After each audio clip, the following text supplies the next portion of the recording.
Hello guys, mumeze gute? Mumeze neza se? Nizere ko mumeze fresh, nizere ko mumeze neza cyane ibintu ari munange, mwibutsa gukora subscribe ugafungura inzogera, wowe wakoze subscribe uraha agaciro kuri iyi channel, nawe utarakora subscribe ugeze kuri iyi channel bwa mbere, welcome, kora subscribe ufungure inzogera ujye wibonera ibiganiro byiza cyane by'ubwenge bikwigisha byakugeza kuri byinshi.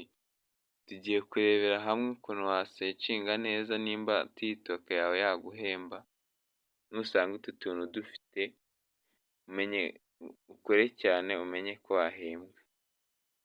So guys, tugiye kureba ukuntu wayisecinga wabona winjiye muri TikTok yawe,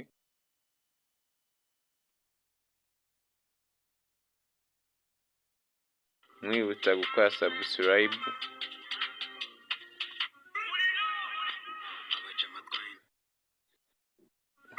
wajya muri TikTok yawe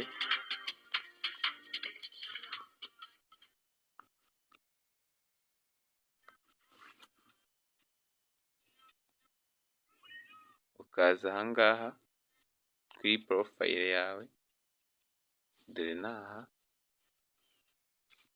ugakandaho.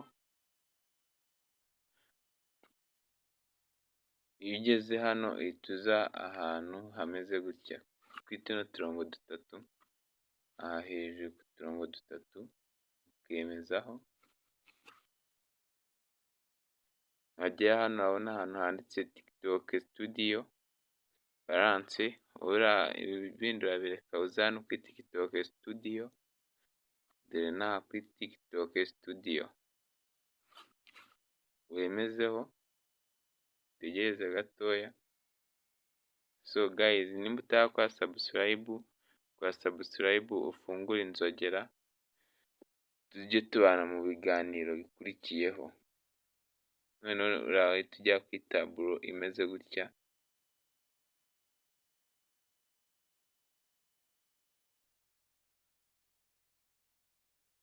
kuri taburo imeze gutya, live reward, creator reward program, creator market, urahita uza hano kuri usecinge neza ko ufite aka kantu, aka kanditseho creator reward program. Nuba ugafite TikTok iraba yaguhemba, TikTok yawe iraba yemerewe kuguhemba. Niba ufite TikTok itagafite, unyandikiye muri comment nkwereke, tuzakore video y'uburyo wafungura international account, international TikTok.